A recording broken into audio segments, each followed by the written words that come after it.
What's up, guys? This is Zombies of the Water, bringing you the second part of my battle with Dean. Now, our teams haven't changed much. As you can see, he has a Heracross now, and I've swapped out my Haxorus with a Garchomp. Still my HM slave, but Garchomp gets the job done a bit better. And there's not really much else to say. I mean, I already know that his Clawitzer can be really fast, Trevenant is pretty bulky and has good attack. And from what I saw last time, his Hawlucha, I really didn't get to see much of his Hawlucha last time. I mean, since, you know, killed itself with high jump kick.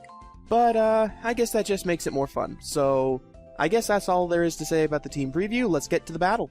So, before the battle officially begins, I hope you guys all enjoy this layout that I worked pretty hard on. I'm going to start off with my Talonflame as he goes into his Worm Atom. Now, here, I wasn't expecting this to be any kind of threat, so I go straight for the Flare Blitz. And it does a really good amount, but because this is an in-game one, and, you know, I don't really have any items, like, the item I have is Rocky Helmet, he's able to go for a Rock-type move and completely one-shot it, which is uncool. So here I'm going to go into my Blaziken, just go for the Bulk Up, not going to Mega Evolve quite yet, because I don't know if I'll need to, as he goes for the Earthquake, and that's going to hit me pretty darn hard, but it's not going to be enough to KO, because I've got a bit more defenses than usual, and I'm going to be able to go for the Brave Bird and knock him out. And, you know, it's kind of bad that the only moves I had on it at the time were pretty much self-damaging moves with a setup set, so it doesn't exactly last very long. But since he sends out his Trevenant, I'm just thinking this is amazing. I can go for the Flare Blitz, knock it out, and that will be the biggest pain in the butt out of the way. So down it goes, and I've lost my Blaziken, but it is completely fine to get rid of that Trevenant, because it's such a pain. So he goes into his Heracross now, and from what I can see, this is the only Pokemon on his team that can Mega Evolve, so I'm guessing that's his Mega Evolution, if he has one. And he's going to go into his Greninja, and I'm not afraid of this thing. I mean, you know, Aegislash has massive, massive defenses. So I'm able to stay in shield form, go for the Sacred Sword, and completely one-shot him.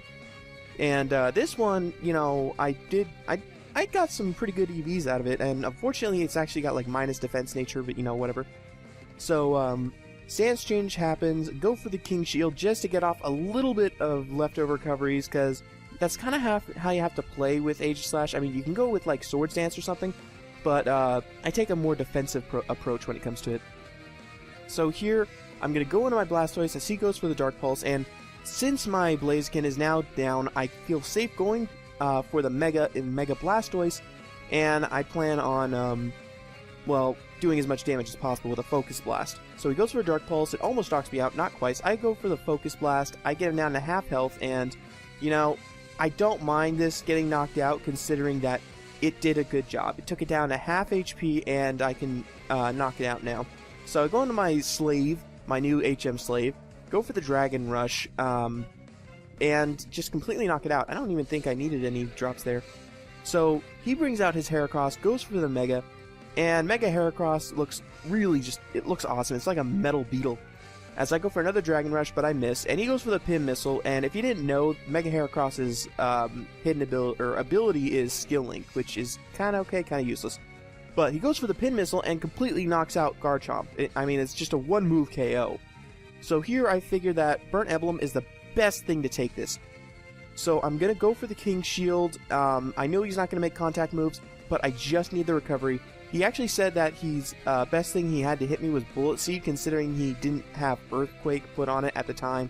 He would have had Earthquake over Bullet Seed, but he wanted to have that nice. He wanted to take advantage of Skill Link. So I really have to play defensive here with my Aegislash if I want to be able to take it out. So Aegislash doing work, and he's kind of got me into a corner. But if Aegislash can pull this out, then I shouldn't have any problems, considering his last Pokemon is Hawlucha. So I'm finally going to be able to knock out his Heracross this turn with an Iron Head, and down it goes. So he's down to his Hawlucha left, and he actually is going to forfeit because he said he had absolutely nothing to take on my Aegislash with. But, you know, that was a good game, Dean. Really good game. Good part 2. We're going to have a tiebreaker sometime. So on to the talk of the day. Today's talk of the day, I want to know your guys' opinions on my new layout. Do you like it? Do you hate it? What could be changed? What could be improved or unimproved, whatever? Because this actually took me a really long time. It took me about a full day to work on this, and it was really hard just trying to get everything to the point where it's either acceptable or I like it. So leave your comments down below. I really appreciate the feedback, guys, and I will see you next time. Like that video?